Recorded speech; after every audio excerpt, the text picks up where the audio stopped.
when you go out in the night and you look at the sky, you see the stars out there and you see the whole universe, and you have to ask yourself, how did it begin? Where did this all come from? Where's it all going? What is the mechanism? Did the Big Bang occur? And if so, what happened? What is the dynamics of the Big Bang?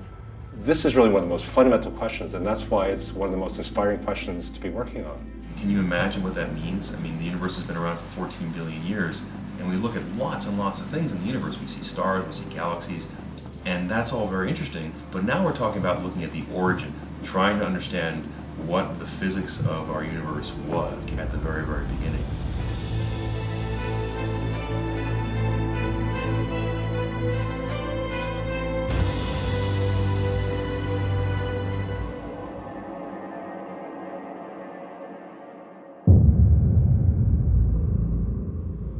What we're looking for here with our telescopes in Chile is a signal that's essentially from the very beginning of the universe, a very tiny fraction of a second after the Big Bang.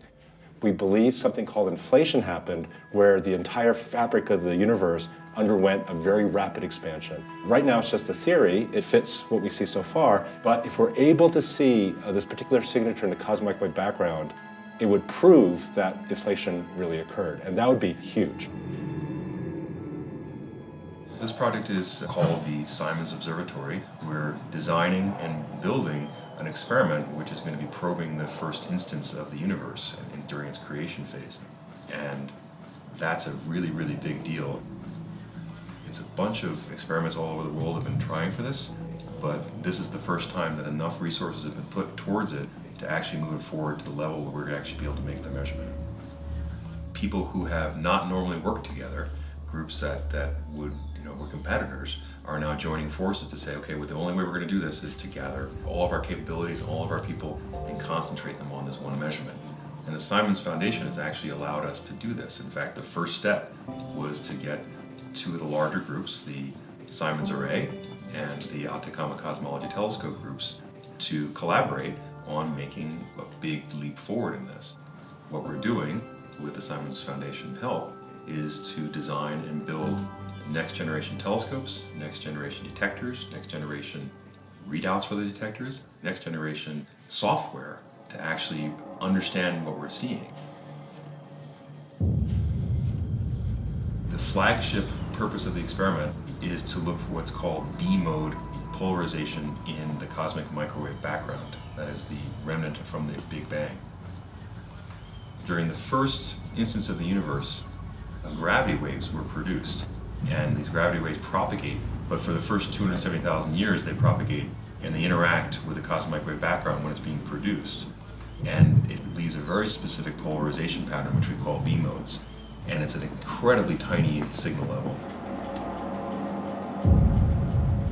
We have to look for a very, very tiny signal on top of everything else that's happening in the universe. That is not just the Earth, the atmosphere, the dust in our solar system, the dust in our galaxy, the other galaxies, the other stars, everything else could potentially interfere with the signal that we're looking for. So we have to define very, very sensitive measurements and ways of discerning whether the signal we're looking at is actually this B-mode polarization. We don't know how big the B-mode polarization signal is. There's always a possibility it's just unmeasurable, that it's just so far below the limit of what we can see. That's the fun part, because not seeing it is also interesting, and the measures that we're making are useful for other things. We can actually understand the evolution of the universe with these very sensitive measurements as well. So we're not going to come away empty-handed. We're going to be building a portfolio of telescopes up there, not just the ones we already have.